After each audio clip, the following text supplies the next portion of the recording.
The story begins with a boy named Rio finding himself in a strange white space, unsure of where he is. As he looks around, a man steps out from the clouds and tells him that while this isn't the afterlife, he did unfortunately lose his life in an accident. Hearing this, Rio remembers being hit by a truck and asks if the man is God, but the man replies that he's more like an angel, and since he never gives his name, Rio casually decides to call him Fake Michael.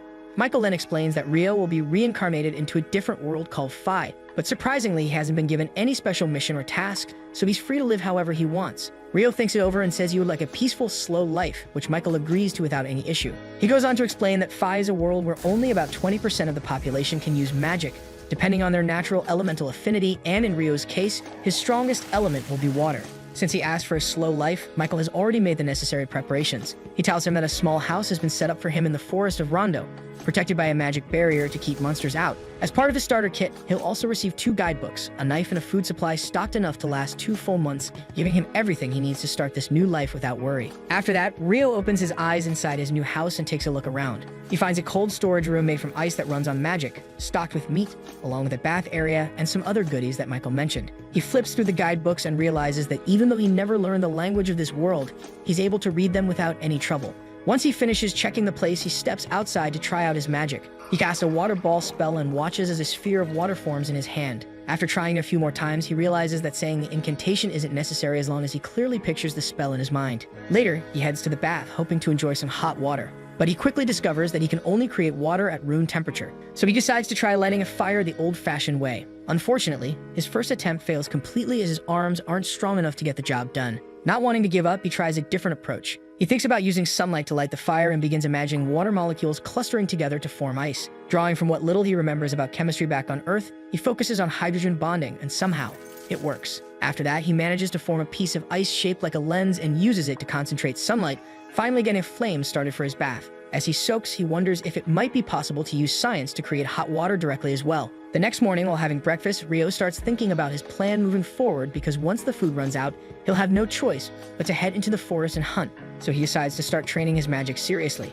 He steps outside and tries launching a water ball at a tree, but it barely leaves a mark. Hoping for better results, he switches to a jet stream spell, but the outcome is just as underwhelming. Remembering Michael's words about imagination being the key to magic, he continues practicing every day, and over the next few weeks, Rio slowly starts to improve. Once he's satisfied with his progress, he begins trying to create some icicle lances. He manages to form them, but they simply drop to the ground without hitting anything, and even though the shape and speed still need work, he keeps practicing. Eventually, he becomes able to produce ice lances almost instantly, but they still lack proper force or aim. Figuring a change of pace might help, he crafts a spear using his knife and heads into the forest. Along the way, he hopes to gather some quartz, which he can use to help start fires at night. While exploring, he finds clear rivers, wide open spaces, and even spots some quartz stones near the bank. Feeling good, he decides to collect some herbs and head back. But just then, a lesser boar bursts out from the bushes and charges him from behind. It looks like this is the end for him, but at the last second, Rio remembers how he died before and refuses to let it happen again. He quickly dodges to the side. The boar turns to charge again, but Rio reacts fast and casts an ice sheet on the ground, making it slippery.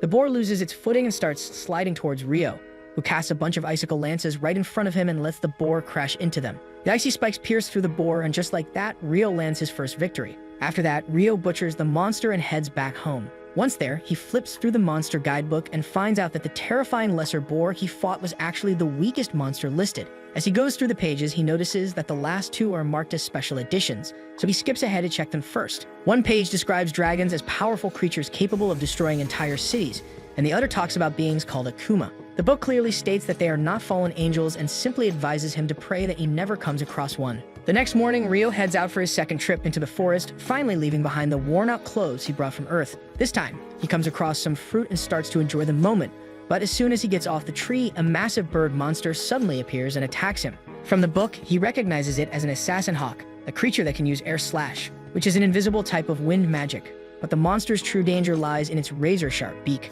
Rio starts running back while defending himself from the air slashes by casting ice walls mid-air, but soon realizes that he might not be fast enough to escape. He fires multiple water streams at the hawk, but it dodges all of them with ease and then prepares to finish Rio off using a diving ability. But just before the bird can hit him, Rio forms an ice shield in front of it, and the bird ends up crashing into it and falls down near Rio. Rio tries to finish it off, but the bird quickly recovers and flies back up with an injured eye from the hard impact earlier. It looks at Rio, acknowledging him as its rival, and then flies off into the distance. After it leaves, Rio falls to the ground and thinks about how this slow life thing is much harder than he had expected. On top of that, all the running has left him completely lost in the forest, and he has no idea where his house is. He continues wandering around into the night and stumbles upon a glowing lake surrounded by quiet stillness. And in the middle of it, he sees a headless man calmly patting a headless horse, which he recognizes as a Dullahan. After that encounter, Rio eventually finds his way back home, and as the days pass, he continues to train hard. He finally manages to master his icicle lance spell, strong enough to take down an enemy with a single hit. Alongside that, he starts fishing and improves his defensive ice barrier magic. On one of his trips, he visits the ocean and tries going for a swim, but ends up barely escaping from a curious octopus. His efforts slowly begin to pay off, and he develops a new spell called Abrasive Jet, which is a technique sharp enough to cut through solid rock.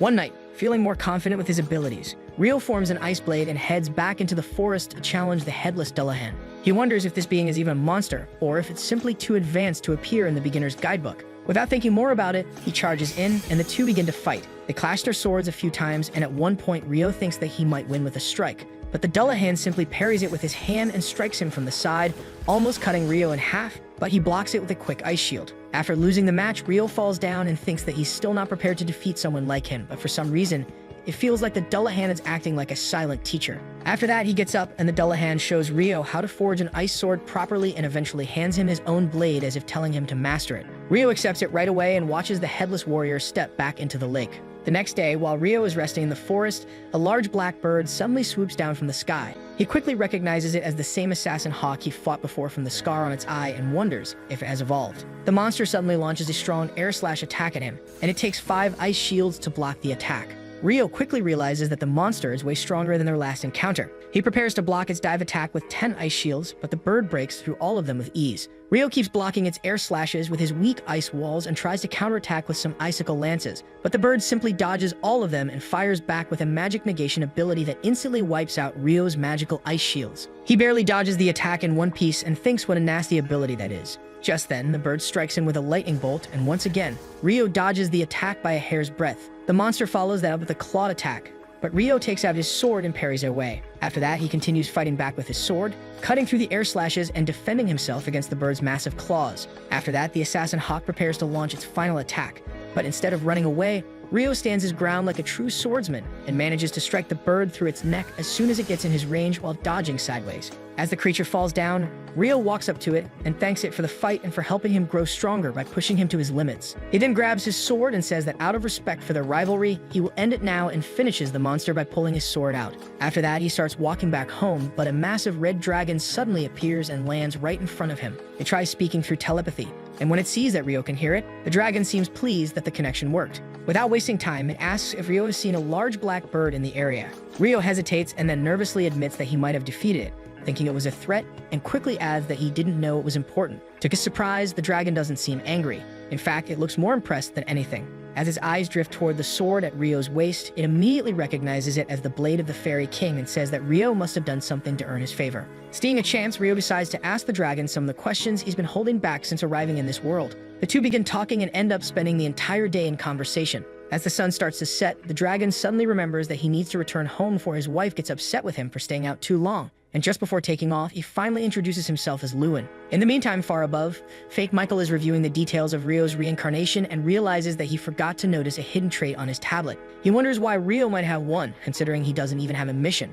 and thinks about how it has been 10,000 years since he last saw someone with another trait, while mentioning a girl from another world, and then reveals that in Rio's case, he has the hidden trait of eternal youth. The next day, Rio starts craving seafood and makes his way to the coast. When he arrives, he finds a wrecked ship along the shoreline, which looks like it was destroyed in a storm. As he searches through the remains, he comes across a lifeless body, which makes him sad. But just then, he hears a faint groan nearby, and he finds a man barely hanging on to his life. So Rio quickly brings the injured man back to his house and treats him. Sometime later, the man dreams about the shipwreck that washed him ashore and wakes up wondering if he's still alive. He turns and sees his belongings neatly placed on the table beside him and gets up to step outside, looking around the unfamiliar surroundings and quietly wondering where he has ended up. Rio soon walks out to check on him, relieved to see that he's awake. The man becomes shocked when he realizes that he couldn't sense Rio's presence behind him and wonders why he's dressed up so poorly. But then he decides to show respect to his savior and introduces himself as Abel and thanks him. Rio seems cheerful at first, but then apologizes, saying it's a shame Abel was the only one who made it out alive. Abel doesn't seem too affected and explains that the others were smugglers anyway, so there's no need to worry about them. Just then, his stomach starts growling, so Rio introduces himself and invites him inside for a meal. While they eat, Abel finds out that Rio doesn't have any clothes because he hasn't been able to make thread. When he asks why Rio didn't just buy some from a nearby town, Rio explains that there isn't a town nearby or even a single person living in the area. Hearing this, he asks if he hunted the food they were eating as well, while pointing towards his knife. Rio says that he did and creates water inside a jar, revealing that he's a water mage. Seeing that, Abel says that it's impressive and that even in the central provinces, only half the population can use magic, even though he personally can't. This surprises Rio, since Michael had told him that only 20% of people can use spells. Soon after, Abel asks Rio if he can take him to the coast to confirm something, and Rio agrees. As they make their way through the jungle, Abel asks if Rio uses a staff. When Rio admits that he doesn't have one, Abel assumes it's because of the hard life he's living. Thinking that Rio might not be much use in a fight without a staff, Abel says he'll take the lead if they run into any monsters. Rio tries to brush it off, but Abel insists and says that he can't keep being the one who always gets saved, so in the end, Rio agrees. When they finally reach the coast, they notice that the corpses of the smugglers are gone. Rio suggests that they were either taken by monsters or washed away by the tide. Abel quietly remarks that he would have met the same fate if Rio hadn't saved him. He then asks Rio to drop the formalities and stop calling him Mr. Abel. Rio argues that Abel is older than him, but still agrees, and from that moment, the two begin to feel more like friends. Abel steps down from the shipwreck and tells Rio that, unfortunately, he couldn't find what he was looking for. Rio then asks what he plans to do next, and Abel says that he wants to reunite with his allies, and for that, he'll need to head to a town called Loon. But he's not sure where they are now and worries that the ship might have drifted too far south. Rio admits that he's never heard of Loon, but he's pretty sure that they will have to travel northwards quite a bit. Abel then makes a bold request and asks Rio if he can accept it as a job and come along as his guide. After a short pause, Rio says he's fine with being the guide and suggests that they leave tomorrow since he needs a bit of time to prepare. Later that night, Rio starts getting ready to head into the jungle. When Abel sees him and asks why he's leaving so late, Rio replies that he wants to say goodbye to someone, and they only appear at this time. Abel starts wondering who it could be, as earlier Rio told him that there was no one else here, but then decides that he must be off to pay respects to someone who passed away, and it's probably best not to pry too much. Meanwhile, Rio reaches the usual spot and calls out to the headless fairy king. He tells him that he'll be leaving the forest of Rondo for a while and thanks him for all the help he's received so far. Before leaving, he asks for one last spar and gives it everything he has. After their duel, the fairy king pulls a neatly folded suit from the water and hands it over as a parting gift, which Rio accepts with gratitude. The next day, he puts on the suit and prepares for the road ahead before setting out with Abel. Along the way, they run into a lesser boar. Abel steps forward and defeats it easily with a combat skill called Total Impalement.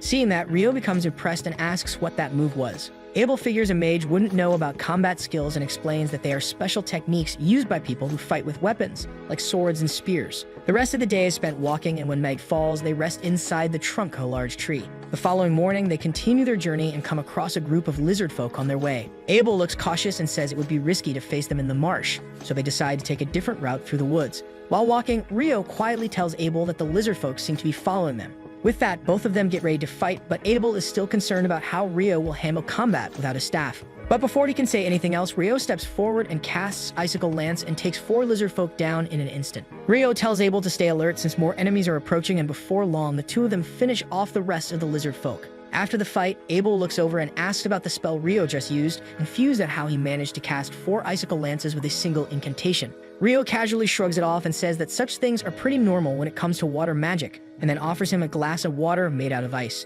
Abel notices that Rio uses a different incantation this time to summon water, and asked about it, but Rio brushes it off with a lazy excuse and says Abel must be imagining things. As they keep walking, Abel takes out a bronze coin and shows it to Rio, and explains that it is a single bronze florin, which is the currency used by the kingdom of Nightly where the town of Loon is. Rio lights out the mention of the kingdom's name, and Abel explains that it's one of the 3 kingdoms in the central provinces besides the Gibui Empire and Handaliu Federation. Rio immediately makes a face when he hears about the Empire and says that the name sounds dumb, and there's no way he would want to be called a citizen of a place with such a ridiculous name. With that, they keep walking forward and make it to some open fields. Just then, a piece of rock shoots towards Abel out of nowhere, but he cuts it in half and realizes that they have stumbled upon a rock golem nest. Hearing this, Rio starts wondering why the golems don't look humanoid like he had imagined, while Abel charges in and uses his Total Impalement skill to drive a hole through one of the nearby golem's body, but it regenerates right away and forces him back. Seeing that, Rio tells Abel that he wants to try something new and casts 10 ice walls in the form of one massive ice cube and slams it down from above, crushing 2 golems in one blow. Abel stands there in silence, watching the scene play out, wondering how the battle ended so quickly when fights like this are never supposed to be that simple. Yet Rio, makes it look effortless. Once they bring down the last golem, they notice that it has stopped moving after tripping and falling sideways. Rio wonders if they absorb power from Earth using the massive magic stone on their bottom, and Abel says that this one must have been defeating other monsters in this area and absorbing their XP because its magic stone is bright in color and is pretty large. After that, they collect the stone as loot, and Rio says he would have liked to collect the stones from the other golems as well,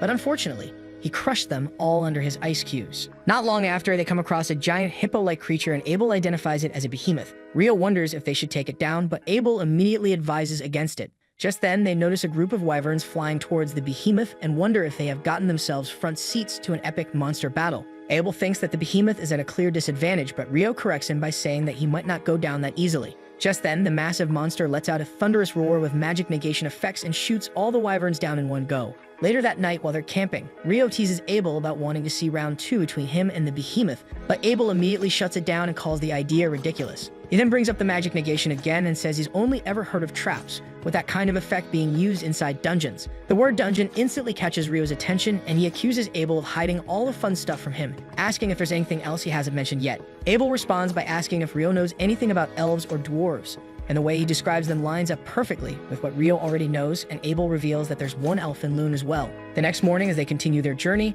Rio says that once they cross the mountains, they'll enter human territory. That makes Abel stop for a moment and ask how Rio knows something like that. The truth is, the red dragon told him, but instead of saying that, Rio just waves it off and calls it knowledge beyond human understanding, and somehow, Abel lets it go without questioning him further. While the two are walking peacefully, a giant griffin suddenly appears out of nowhere, scaring them both so frozen. Thinking fast, Rio tosses a piece of meat into the air and tells Abel to do the same. The griffin accepts the offering and flies off without causing a scene, leaving the two of them to let out a huge sigh of relief, knowing that if it had chosen to attack, they wouldn't have lived to tell the tale.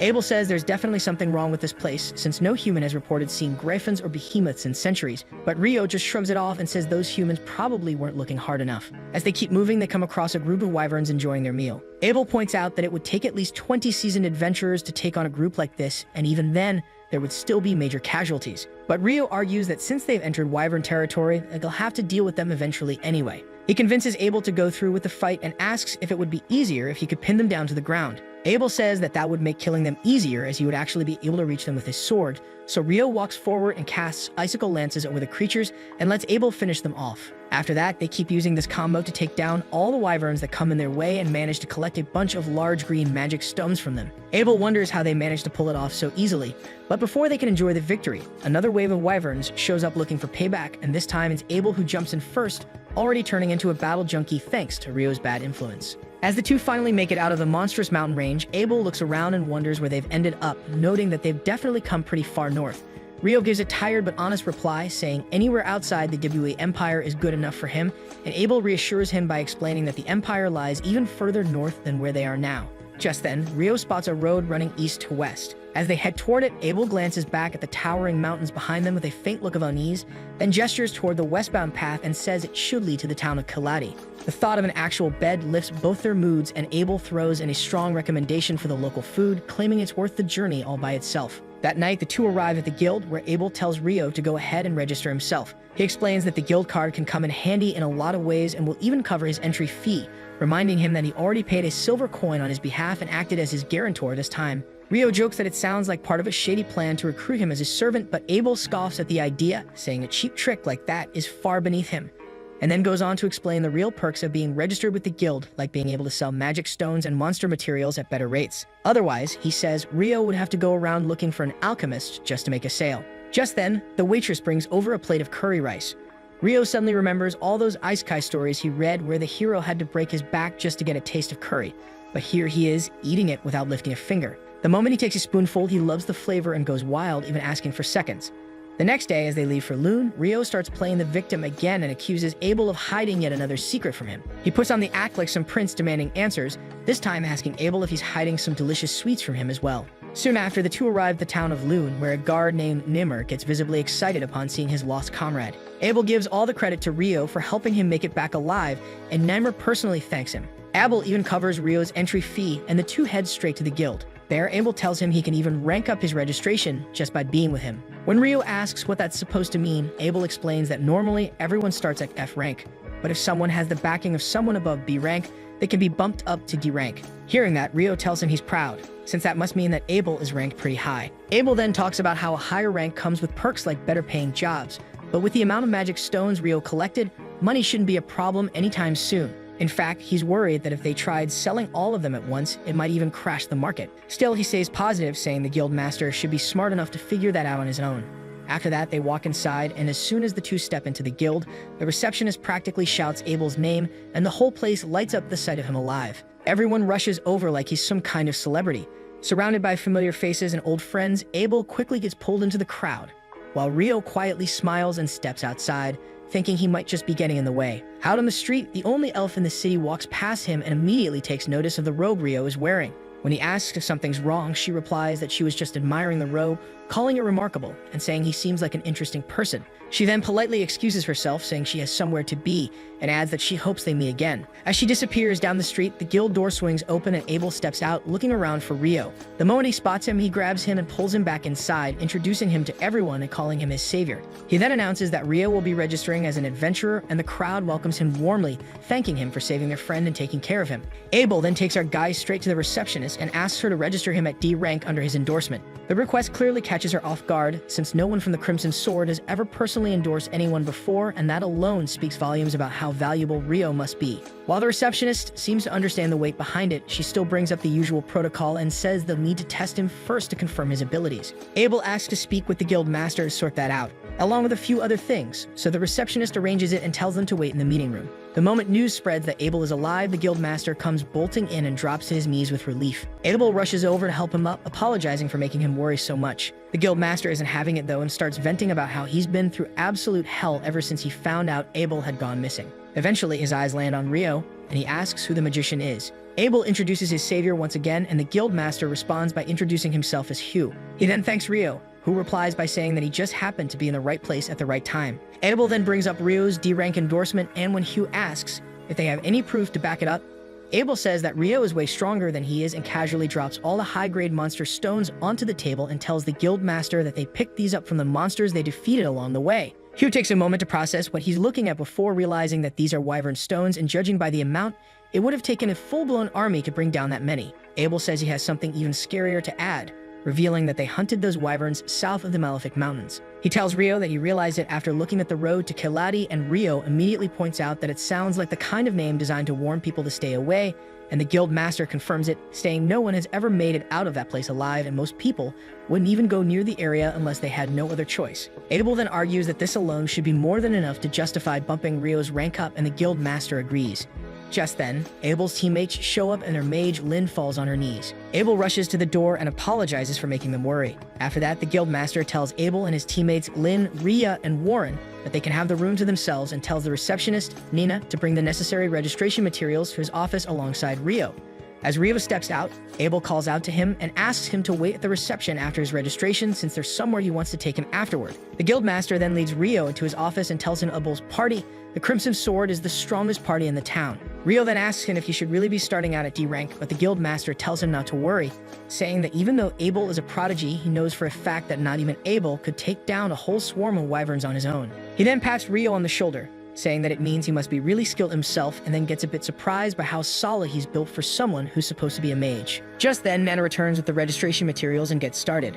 She formally introduces herself as a clerk of the Loon Adventurers Guild and begins the interview. After asking a few basic questions, she lets him know that once he's registered, he'll be eligible to stay in the guild's lodgings for up to 300 days.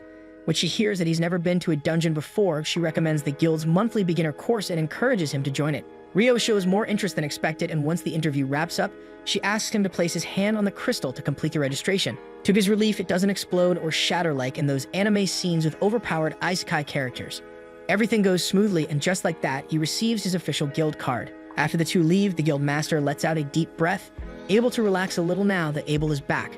With his workload piling up ever since he went missing, he now genuinely feels relieved and quietly decides that he owes Rio one for bringing him home safe. Meanwhile, after getting his registration done, Rio meets back up with Abel, who pulls him along to collect the reward for the escort mission. On the way, Abel offers to buy him some proper clothes and maybe even a staff, but Rio's not really sure why he would need one and asked about it, but Abel casually says that he just assumed that all magicians use staffs. Rio shrugs and says he's fine casting magic without one, and then adds that he fights up close using a sword.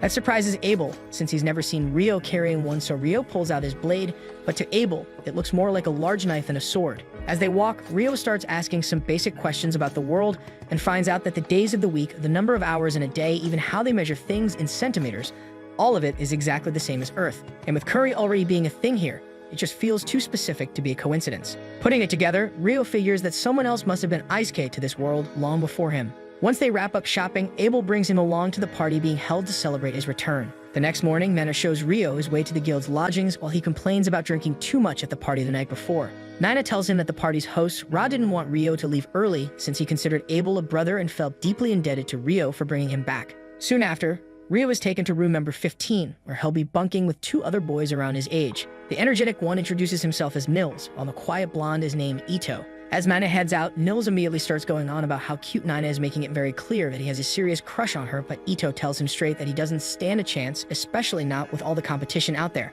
But Nils stays confident, saying it's every guy's dream to make it big and win over a beautiful woman. Hearing this, Ito doesn't bother arguing and turns to Rio, asking if they can keep things informal and friendly between them. Just then, Mena returns and introduces a new roommate named Ammon, who looks a bit younger than the rest. Before heading out again, she reminds Rio to be ready the next day along with Ammon, since both of them are scheduled for the dungeon training session. Meanwhile, Abel is having a rough time trying to convince his team about Rio's abilities. Lynn argues that Ice Wall is clearly a water spell, but it's so thin that even a basic air slash should be able to break right through it. She says making it thicker and dropping it on golems sounds more like something out of a fairy tale. As Lynn keeps pushing back, Ria steps in to calm her down, reminding her that Abel is just sharing what he saw. Lynn eventually backs off, but still refuses to believe that taking down wyverns with ice spears is even possible, especially since those creatures are protected by wind barriers. Ria then brings up that the only mage ever known to pull off feats like the ones Abel described was the legendary Inferno magician. She admits that Rio seems like a rare find, but also shares her concern that if someone like him ever sided with the WE Empire, it would be a serious threat, but Abel doesn't seem worried about. And when they ask why, he says that Rio hates the name WE, which sounds just as dumb to the rest of the team. Rio and the new kid Ammon begin their first dungeoneering course together, and after 5 days of lectures, the professor finally wraps up the theoretical part. With that out of the way, it's time for hands-on experience, so he announces that they'll be heading into the first layer of an actual dungeon. Ammon immediately starts panicking, but Rio tells him to calm down, warning that if he keeps stressing like this, he'll end up burning out before noon even arrives. Before they leave, the professor opens the floor for questions and Rio raises his hand. He asks whether it's possible to instantly teleport to a dungeon lair once it has already been cleared. The question, clearly inspired by his knowledge of Isekai anime, catches everyone's attention. The professor looks a bit surprised, but admits he's impressed that Rio knows something that specific. Unfortunately, he explains that this kind of feature is only rumored to exist in the southern provinces, and the dungeon in Loon doesn't have anything like that. Evan turns to Rio, clearly impressed, and says he's surprised he even knew that, adding that Rio really does deserve that D rank. Once everything is in place, the professor leads the class toward the dungeon while sharing a bit of its history. He explains that the entire city of Loon was built around this dungeon, and that every few years, the monster population inside swells dramatically. This event is known as the Great Tidal Bore. During that time, the monsters reach the surface layer, which is why massive double walls were built to keep them from spilling out into the city. Hearing all this, Ammon looks a bit uneasy, but the professor reassures him that the tidal bore only happens once every few years, and there's no sign of it happening anytime soon, so the rookies have nothing to worry about. As they reach the entrance, he points out a guild counter positioned right at the start of the dungeon and explains that every adventurer has to register their name and time of entry before heading in. Rio notices that Ammon is still struggling with his nerves and tells him to take deep breaths to stay calm. Once they step inside, the professor informs the class that they are free to explore on their own, since there aren't any dangerous monsters nearby. As Rio and Ammon move further into the dungeon, Rio suddenly senses a monster and tells Ammon to get ready, saying he'll pin it down with magic so Ammon can go in for the kill. Moments later, a soldier ant shows up, and Rio quickly explains that the easiest way to bring one down is by aiming for the base of its neck. He then fakes an incantation and fires off 8 icicle lances, locking the creature in place and giving Ammon a clean shot to finish it off. Afterward, Rio shows Ammon how to extract the magic stone from the monster's body, and once that's done, the two head back to celebrate their first successful expedition. That night, the roommates have a small party, and Ito congratulates them for managing to take down a soldier ant on their very first try. Ammon humbly admits that he only managed to land the final blow because Rio had already pinned the ant down, but Rio casually brushes off the credit and lets Ammon enjoy the spotlight. When Edo asks what they're planning to do next, Ammon says he's ready to head back in right away, but is scared of going in alone. Rio says that he's planning on going as deep as the 3rd floor and offers him to go together. The group then begins to wonder why a soldier ant appeared on the first floor when that level is usually filled with nothing but weak monsters like bats. Ito mentions that there have been several reports lately of stronger creatures showing up on the first and second floors, which makes Rio question what monsters like that are even doing there in the first place. Just then, Abel makes a dramatic entrance and casually explains that soldier ants can actually dig their way up into the upper floors. After that, he properly introduces himself to Rio's roommates and throws in a jab, saying Rio clearly has some serious personality issues and asks them to keep an eye on him. Hearing this, Rio shoots back, asking if he's really that desperate to start a fight. Meanwhile, the others suddenly realize who they're talking to and freeze up. Nil suddenly stands up and nervously introduces himself as a swordsman and says that, as an F-ranked adventurer, he sees Abel as a hero. He's honored to shake his hand, which Abel humbly accepts while telling him to keep working hard, but not so hard that he burns himself out. Rio then asks why Abel is snooping around this late, and Abel explains that the quest his party picked up ran longer than expected. Right on cue, his team shows up clearly annoyed that he's still goofing off instead of checking in at the guild. Abel claims he's just doing his job as a responsible veteran by helping guide the newbies. Lynn tells Warren to deal with him, and the guy lifts Abel over his shoulder like a sack of potatoes and walks off without a word. After that, Lynn walks up to Rio and stares him dead in the eye, before turning around and walking off without saying a thing. Rio quickly apologizes for the unexpected intrusion and says their leader was urgently needed. As the Crimson Sword Squad heads off, she starts scolding Lynn for being rude and tells her to stop staring at Rio, but Lynn says that if Rio really is that high-five mage, then there's no way she wouldn't be interested. Hearing this, Abel says that they'll soon get to see what his savior is really capable of. The next morning, Ammon walks to the dungeon with Rio, and once inside, the two run into a pack of wolves, but manage to take them down without too much trouble. After that, they sit down to catch their breath, and Rio mentions that Ammon's fighting style reminds him a little of Abel's. Ammon says he learned it from his teacher named Kiro. Back in his village, we used to be an adventurer who learned it from a major academy called the Hume School, but he's not entirely sure. Rio tells him not to overthink it and says that if he keeps at it, he might even catch up to Abel someday. Hearing that, Ammon points out that Rio's pretty handy with a sword too, especially for a magician, and Rio explains that he was lucky enough to train under someone long ago, though he doesn't know if he will call himself well-versed as his style is original.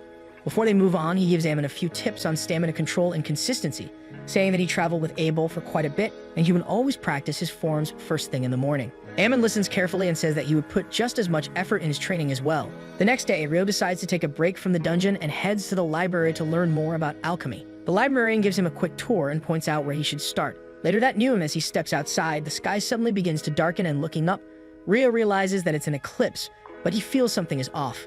Just then, a powerful fire spell hits him from behind, and he barely manages to block it with a quick cast of multiple ice walls. As the fire dies out, a demi-human appears, and from the way she looks, Rio guesses she might be one of those Akuma mentioned in the special pages of the monster guidebook back at his hut, and judging by her strength, he figures she's probably just as strong as a behemoth or a griffin. He considers running, but the woman doesn't give him the chance and charges him with another fire spell. At first, Rio manages to hold his ground, but then she shoots him with a wind lance and hits his shoulder. Rio quickly pulls out his sword and falls back, grateful that the Fairy King's cloak saved him from a serious wound. This also surprises the Akuma girl, who says that it's already impressive that he can take on her hellfire, but being able to negate her wind lance was crazy. That's when her eyes fall on the robe he's wearing and asks if they are from the Fairy King. She then draws her sword and says that she will have to cut him up the old-fashioned way and dashes forward with a strike. Rio pulls out his blade as well and meets her with a clash, and they both start exchanging strikes. At one point, the Akuma manages to almost cut Rio, but he dodges back and shoots her with a bunch of icicle lances. The girl runs around, dodging all of them as the eclipse starts to fade away, and Rio wonders if she's using wind magic to boost her speed. Just then, the Akuma jumps down with a heavy strike, forcing Rio to block it with his sword. She then kicks him back and asks why the Fairy King would trust someone like him with both his robe and his sword, and asks who he really is. After that, she creates a fireball, but before she can finish casting her spell, Rio shuts it down with his ice magic, leaving her shocked at how fast he can cast. She calls him a monster, then rushes in with her sword. Rio parries all of her attacks and shoots her with a bunch of icicle lances, but she melts them down with a fire wall before summoning a couple of earth walls from the ground as shields. Taking advantage of the uprising dust, Rio shoots her with a bunch of water jets from the sky and manages to injure her a little bit. After that, he rushes forward to finish her off, but the Akuma breaks through the wall in front of her and meets Rio's attack head-on. During their clash, Rio notices her wounds healing up really fast as she pushes him back into a building.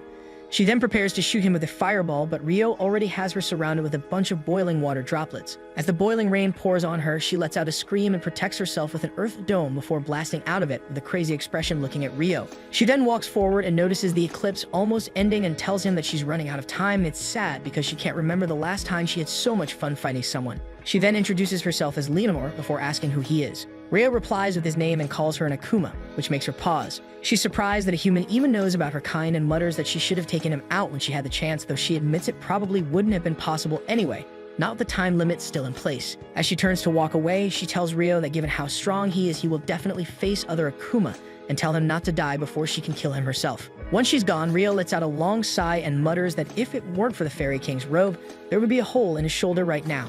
With his body hurting all over, he decides to pick up a few books from the library after withdrawing some money, and when he checks his account, he finds an absurd amount in it and wonders how much they made from selling the Wyvern stones and says that at least now he doesn't have to worry about money for a while. After that, he heads back to his room, but when he opens the door, the place is empty. Curious, he walks over to the window and spots his friends being ambushed by a fellow adventurer named Dan and his gang. Dan starts barking at Rio's friends, throwing out some dumb logic that he's helping them train for ambushes because monsters don't give out invitations before attacking. But then the people with him suddenly fall down and we see Rio standing on the side. He tells Dan that he certainly didn't expect him to tell him before attacking and asks if he's ready to run away with his tail between his legs. Hearing this, Dan tries to punch him, but Rio simply sidesteps and hits him with the hilt of his sword and makes him fall down. Rio then walks over to Ito and tosses him a potion first, figuring he can handle patching the others up with his healing magic as a priest. After that, they all go to the local bath where Ito heals Rio's wounds and wonders who could possibly land a blow on someone that tough. The others lean in, curious too, but Rio just waves it off with a lazy grin and says he'll tell them about it another day.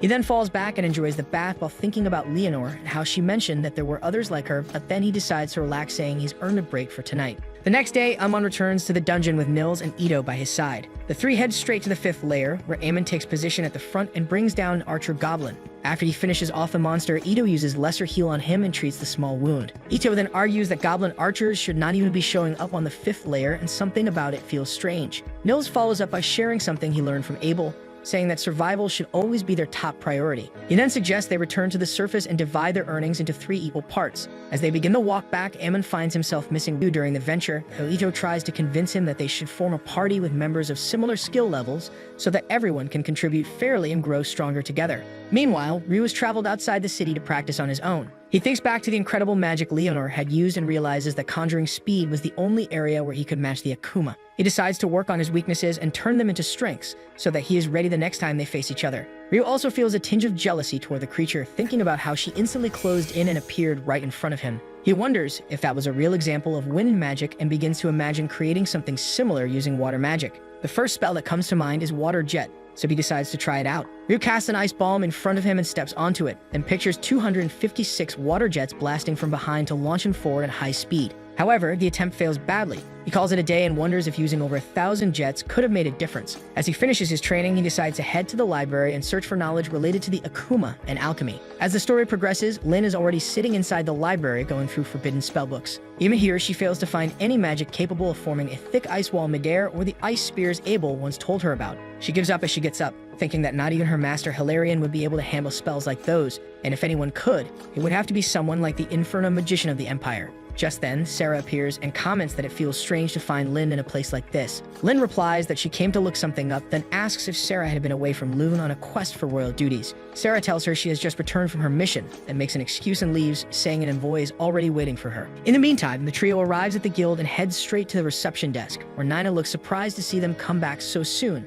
While Nils fails to get proper word out because of his crush on Mina, Ito shows her the magic crystals they gathered, which makes her realize they came from goblin archers who should not be on the 5th layer. She quickly runs off to inform the guild master and also puts up a notice on the guild wall, thanking the three for the valuable information. As Nine explains everything to Hugh, he immediately senses the danger, knowing that such monsters usually appear only after the 10th layer. He asks Mina how many B-rank parties are currently available, and she tells him there are only Crimson Sword and White Brigade. The guild leader then asks her to call both of them at once. Soon after, Crimson Sword arrives at the guild, and Abel does not look pleased when he hears that the White Brigade is also there. They enter Hugh's office, and by the time they get inside, the White Brigade is already waiting. Their leader, Phelps, warmly greets Abel, and Abel returns the greeting. Hilmaglass wastes no time and gets straight to the point. He quickly thanks both parties for responding to his request, then brings up the report about the goblin archers. Abel asks if the information is reliable, and Mr. McGlass explains that the trio returned with the crystals as proof. The guild leader then informs them that their task will be to enter the dungeon and check for any signs of the Great Tidal Boar,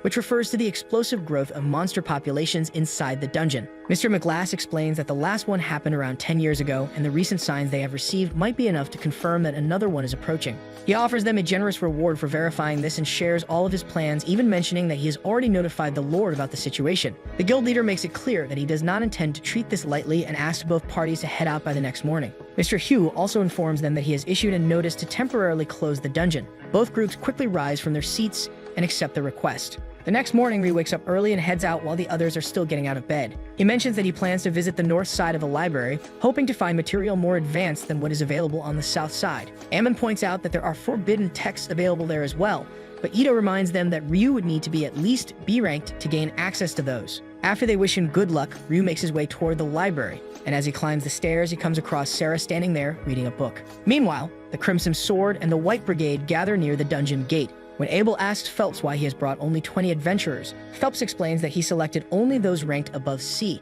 which makes up half of the brigade. Abel considers it a wise choice and nods in agreement.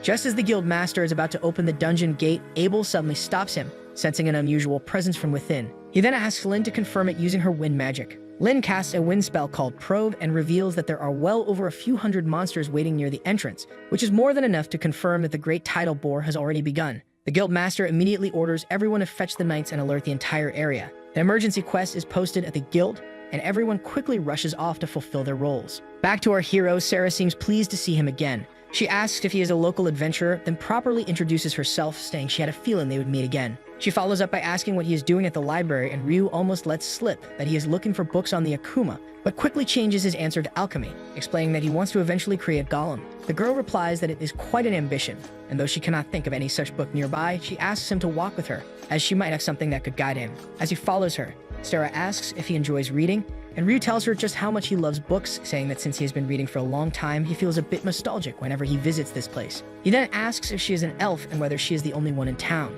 Sarah explains that she is the sole member of a B-rank party called the Wind, and that she's a bit unusual since elves do not usually stay in human settlements, but she thinks it is a good thing she did, because that is how she got to meet Ryu. While Ryu and Sarah peacefully enjoy their conversation in the library, chaos begins to spread through the city as crowds gather in a circle around the dungeon and wait for the monsters to emerge. The dungeon doors are slammed open, and what appears next is a swarm of mutated goblins. The guild leader immediately orders everyone to attack with arrows and spells, but the goblins keep charging forward without slowing down. Watching the knights join the fight brings a wave of relief to Abel as he realizes they are the Margrave's Loon Knights. Carl remarks that he is glad he had a meeting with Commander Nivile earlier, which allowed them to prepare in time. However, as he watches the massive wave of goblins pouring out, Hugh starts to grow anxious, knowing that the last time was nowhere near this serious. As the battle continues, the leaders of the two guild parties do an excellent job of coordinating everyone. Even so, the situation grows dire when Rhea points out that they have already run out of arrows. Nils quickly brings in a new supply and also delivers a message from Hugh to Abel, telling him that there should be a large goblin monster hiding behind the fodder, and he wants the Crimson Sword to take it down. Everyone keeps fighting until dawn, and by then most of the goblins are wiped out.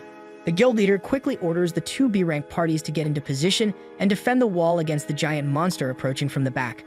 The two teams move in perfect sync and easily tear through the final wave before stepping up to face what they assume is the last threat, a single goblin general. But right then, three of them show up instead, which clearly signals that the final boss is going to be a goblin king.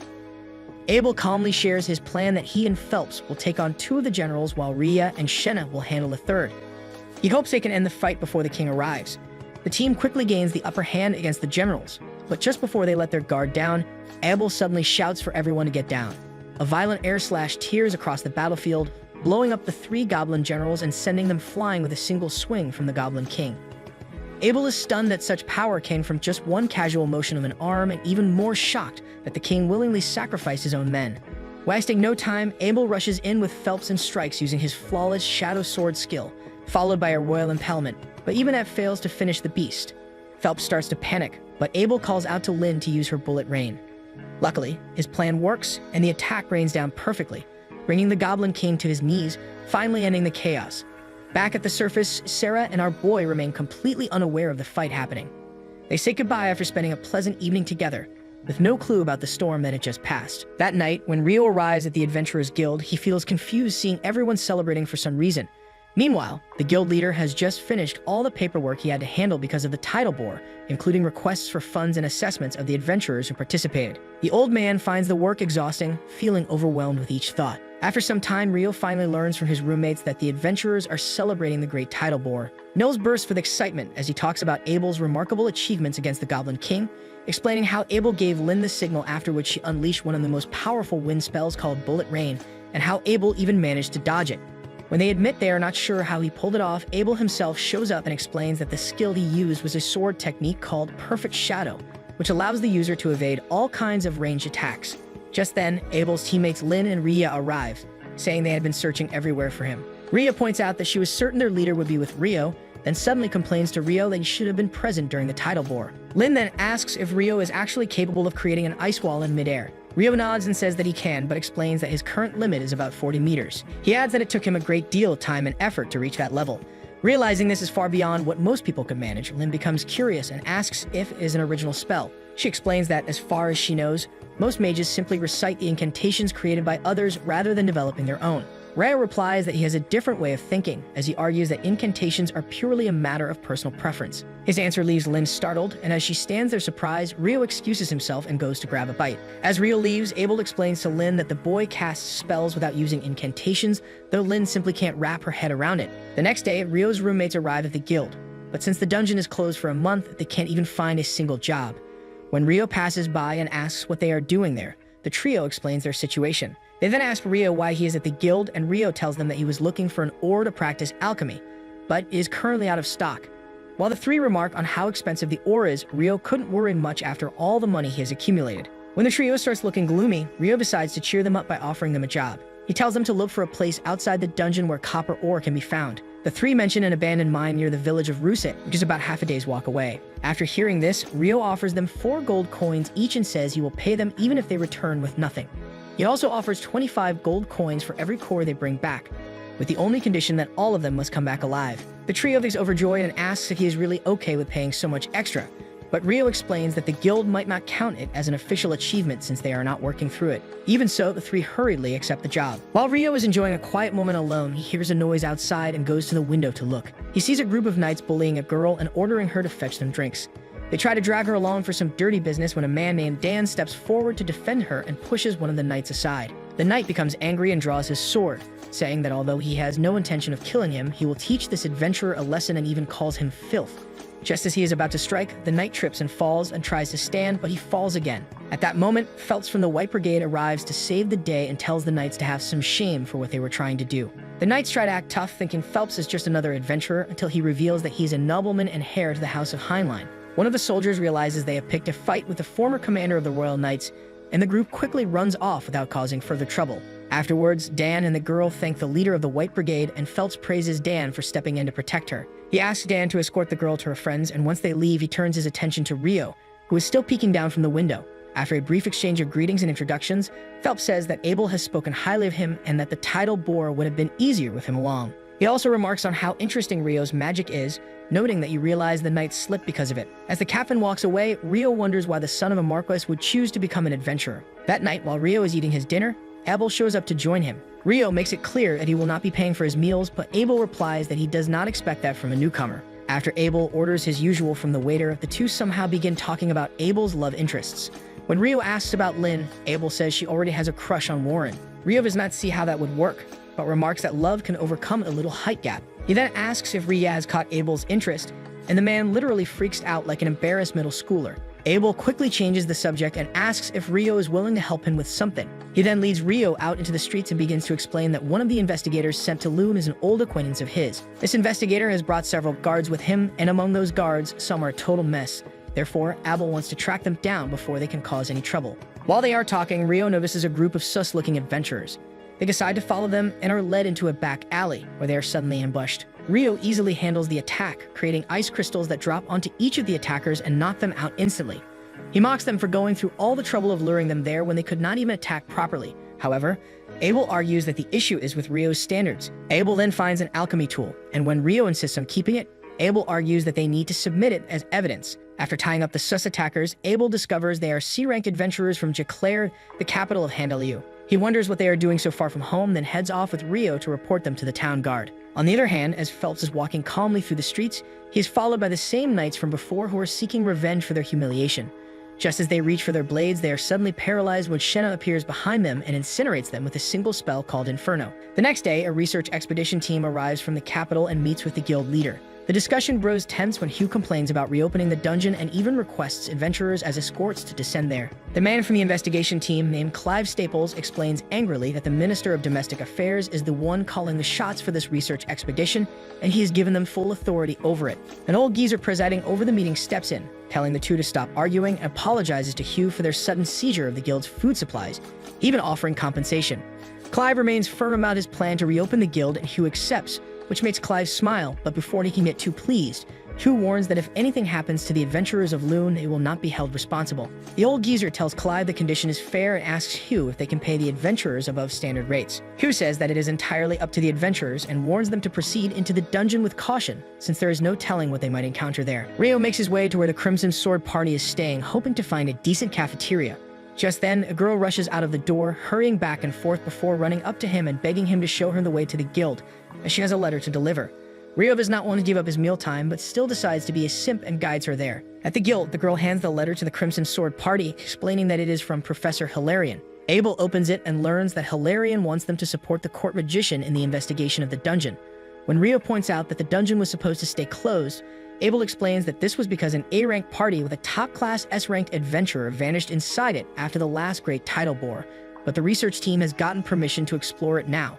Rio says the smart choice would be to stay away and leave to get something to eat. As he goes, the girl thanks him, and when Ria points out she has not introduced herself, the girl says her name is Natalie Schwarzkopf. Her family name catches Lynn's attention, and she quickly realizes they have a famous water mage.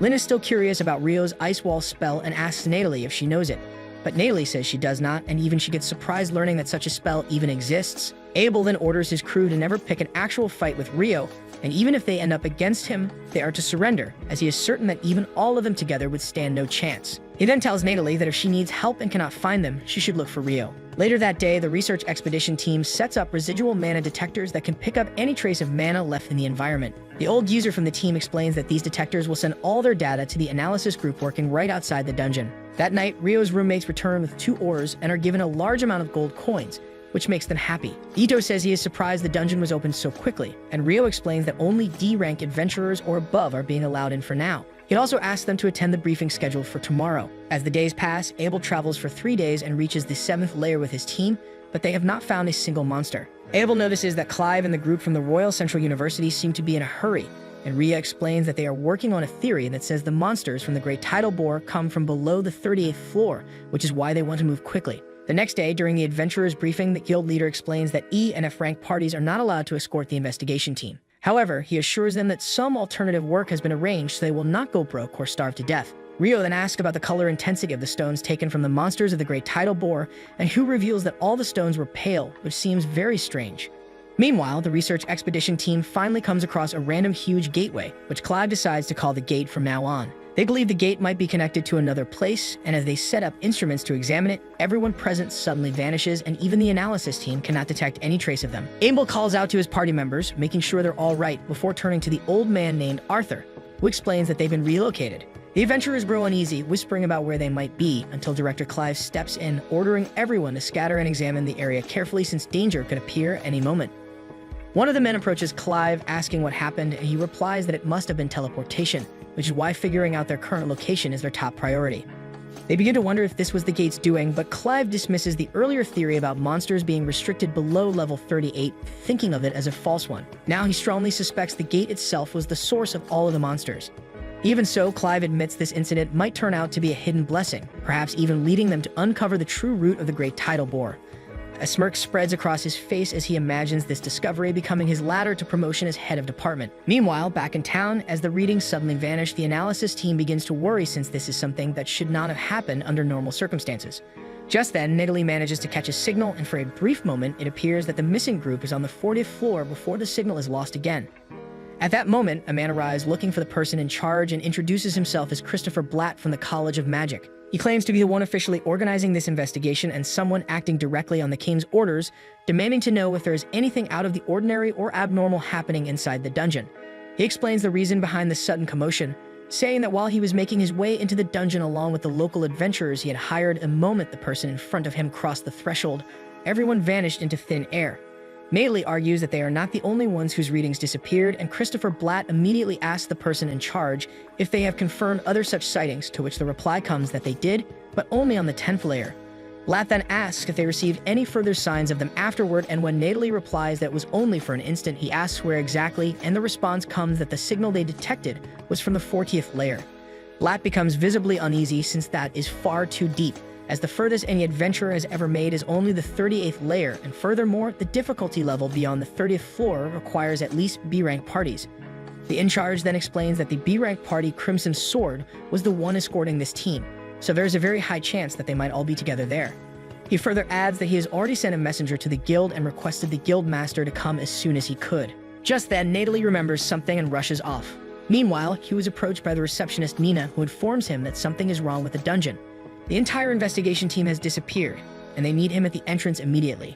Hugh grows tense, fearing that Abel and the Crimson Sword may have vanished as well. He quickly prepares to leave, instructing her to have their liaison gather at the dungeon checkpoint. He also tells her to keep this information from the adventurers until he can confirm what is really happening. On the other hand, while chaos stirs in town, Rio is calmly wandering through the library, searching for books he wants to read. He climbs the stairs, hoping to catch a glimpse of Sarah, and to his delight, she appears. He tells her he was hoping to compare records of past eclipses and great tidal bores. Sarah smiles and offers to help him track down the records. As they walk together toward the right section, she asks if he thinks there might be a connection between eclipses and the great tidal bore. Rio just turns the question down, yet Sarah continues, insisting that she believes his theory about the connection between the two might actually be correct. She explains that there has indeed been an eclipse right before this great tidal bore, but unlike the past, there has never been a total eclipse like the one that happened this time. She also seems curious about how Rio managed to think of the same connection as her, while Rio himself knows he cannot simply tell her that he was fighting an Akuma in the middle of that eclipse. When she looks at him with that curious gaze, almost as if asking what is really going through his head, he suddenly changes the topic by asking if she knows what determines the vividness of a magic stone. Sarah allows him to divert the conversation and answers that the longer a monster lives, the more vivid its stone becomes. Rio agrees, adding that he learned the same thing during his journey, but he admits that this fact made him wonder about the hue of the stones from the monsters during the bore, since most of them were pale. If the stones had been vivid, it would have made sense, as that would mean only lower-level monsters came to the surface, but pale stones could only suggest that the monsters had just spawned recently. He even argues that the boss monsters also appeared to be recent spawns, and this leads him to form some theories of his own. After hearing him out, Sarah decides to take the boy to see the records from earlier tidal bores, though she warns that the documents might not be in the best condition. Back in the dungeon, as Abel talks with Arthur about the strange situation, he suggests that it could be teleportation, and that they might either be on a different level of the dungeon or in a completely different place altogether. He then asks the group if their instruments are working properly, and it turns out that even the tracker devices are functioning as usual, which makes Lynn excited since it means they might still receive some help. Abel shifts his focus to the old man and asks if something is troubling him, and Arthur replies that it is the air itself. Arthur then turns to Rhea and asks her if this reminds her of anything, to which she explains that it looks exactly like the inside of the sanctuary square, a spell that only the highest-ranking priests were capable of casting. Rhea nods and argues that it is the ultimate form of defensive magic, one known as a divine miracle, and furthermore, it is said to deflect all offensive spells as well as physical attacks. Abel argues that this would mean they are trapped inside some kind of barrier, and Rhea agrees since they cannot sense where the boundary lies. Abel then tells Lynn to use her probe to check, and she reports that she can sense about 1,000 humans spaced 500 meters apart, along with 50 life forms she has never encountered before. Arthur assumes that Clive and his team must have been teleported here as well, and Abel thinks it would be best to regroup with them. Meanwhile, the guild leader arrives near the dungeon and gets briefed on what has happened, including the report of a signal that briefly came from the 40th floor. He cannot believe it since even if they mobilize all the adventurers in town, none would be able to make it that far. Blatt then shares his concern about how these people vanished so suddenly. He apologizes, saying that neither he nor his subordinates can enter the dungeon under these circumstances, and the guild leader agrees with him while hoping the team will eventually return safely. Back in the dungeon, the adventurers are being burned by purplish flames hurled by the monsters. They try to raise their barriers, shouting for everyone to come inside, while those left outside are quickly perishing. Fear spreads as the group realizes how easily these creatures are breaking through their barriers. Clive recognizes them at once, confirming that they are devils, the very beings he has only read about before. The monsters overpower everyone with little effort, and though Abel and his team manage to reach safety, they all feel a chilling wave of discomfort. Rhea explains that the devils are supposed to be stronger than any human. Lynn asks why such monsters would even appear here, but Arthur cuts in and tells them to leave speculation for later. Taking command, he orders all the mages to prepare their attacks and pin down the devils. Surprisingly, someone's javelin spell proves highly effective, even though Rhea recalls that magic should have been useless against them. They try to come up with a plan, and Arthur calls for a second volley of magical attacks, though he worries that they might run out of mana before the battle can end. Among the devils, Abel notices a figure that stands out, one who seems to be the leader of them all. After the fourth volley, their mana starts running low, so Abel takes Garen and his squad forward for close combat. The Crimson Sword rushes in, making perfect use of twin casting to bring down enemies one after another while Garen shields them, and this makes Arthur feel relieved, knowing the party truly lives up to its reputation. As their mana drains further, only 6 monsters are left standing, and their leader reveals himself to be a demon prince, something Rhea explains as a being with differently colored eyes. She tells them a demon prince is the immature form of a demon lord, one that has yet to awaken. And she further argues that only 4 of such beings can exist at once, with one destined to sit on the throne. Abel has also heard the old tales and quickly realizes that this fight will be far from easy. Rhea insists that no one except the chosen hero has ever managed to defeat a demon prince, but Abel refuses to back down and steps forward, hoping for some miracle. He turns to his friends, telling them not to lose hope. Compared to the time that terrifying Griffin nearly scared them into wetting their pants, this doesn't feel as bad to him. With that, he dives straight in, slicing through the devils with ease, while the demon prince shoves all others aside, demanding a one-on-one duel. The immature demon lord dashes right in front of Abel and forces him on the defensive. Abel grows anxious as he can't even think of a way he might succeed, with all spells being deflected with ease by the monster. The situation starts to grow dire as Clive and his group get swallowed by flames, while Abel's side of the adventurers are also forced to run back. Abel grips his blade tightly and unleashes his sword skill, Zero Turn, and just as he is about to slice the devil's throat, the creature slips away, leaving Abel startled. He apologizes to Rhea as he accepts his death, but right then a drop of water falls as Rio leaps into the fight, smiling at Abel and asking if he's hurt. Abel questions what the boy is doing there, and Rio simply explains that he's come to save him. He teases that he never thought such a weak monster could push Abel to the verge of death. Even when Abel tells him that this is a demon prince, Rio laughs it off as some cheap joke and reminds him that this isn't the time for nonsense, since he can't believe something this weak could possibly be related to a demon lord. Abel tries to knock some sense into him, insisting it truly is an immature demon lord, but all Rio sees is a baby demon lord barely worth taking seriously. As Rio steps forward toward the creature, its minions rush attacks at him, but he deflects them easily with ice lance before slashing their throats with his water jet skill. Rio then stands tall before the demon prince, draws his blade, and prepares to engage the monster in battle. The story winds a little back to when Natalie is rushing around looking for Rio. Ito tells her he's at the north side of the library, so she hurries there and ends up running into him on the way. She immediately asks for his help, explaining that the Crimson Sword has gone missing inside the dungeon. Without wasting time, Rio forms an ice cart beneath her and drags it at high speed toward the dungeon while she screams from the ride. On the way, she fills him in on what happened, and once Rio understands, he asks why she came to him specifically. Natalie replies that Abel told her that if anything goes wrong in his absence, she can rely on Rio, which is why she rushed to find him. Hearing that makes Rio smile, and then he races straight for the dungeon gate. The guards at the gate tell him that the dungeon is off limits, but Rio ignores them and surrounds himself with an ice wall before slipping past them. Once he reaches the first floor, he remembers Natalie saying the noise came from the 40th floor. He realizes that there is no time to waste and therefore uses his abrasive jet to blast holes through the ground until he reaches the spot. As the scene shifts back to the present, Rio is now facing off against the demon prince while mocking the monster. He readies his sword, and just as the demon prince dashes towards him, he casually remarks that the demon is very slow and in an instant slashes off his neck, severing it clean from his body. This leaves Abel completely stunned, and he asks Rio what kind of move he just used. To their shock, the demon prince isn't finished. He picks up his severed head and fixes it back onto his neck. Rio remarks that while the demon looks resilient, he doesn't meet his standards of a true demon lord. Once again, Rio mocks him as a weakling, although he wonders if the demon even understands what he's saying. Before the demon can rush at him again, Rio puts his regeneration to the test by unleashing 256 abrasive jets. The water jets slice the demon into countless pieces, shattering his magic stone. Abel breathes in relief and thanks Rio for saving them. But Rio insists the only gratitude he'll accept is a meal from the cafeteria. Abel quickly promises to treat him for a whole week. Just then, Lynn rushes over and clings tightly to Abel, expressing how relieved she is to see him safe. Arthur steps forward and introduces himself as an advisor from the Bureau of Royal Magicians, explaining that he represents the court's investigation into the dungeon incident and sincerely thanking Rio for his help. Rio replies that he's just glad he made it in time, though sadly, many lives were lost. Arthur assures him that once their magicians recover their mana, he will order the remains to be gathered.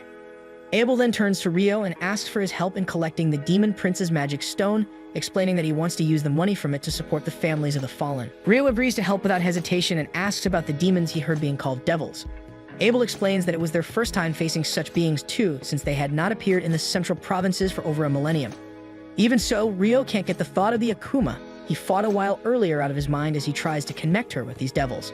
When Abel notices his silence and asks what's wrong, Rio explains that when he came up from the 39th floor, he felt a strange field in the air, a sensation that suddenly vanished once the demon prince was slain, and he also noticed something unusual through his probing spell, which they should check on their return.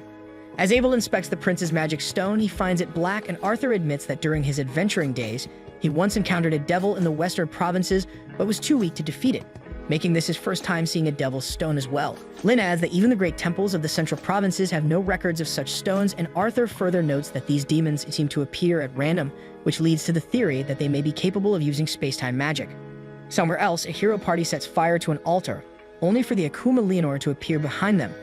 She casually explains that she was just goofing around, decided to take a peek, and somehow ended up inside a man-made altar. The heroes instantly mistake her for a demon lord and declare that she's finished. Leonor tilts her head and asks if they really just called her a demon lord. The party argues that they built this altar with countless sacrifices precisely to summon one.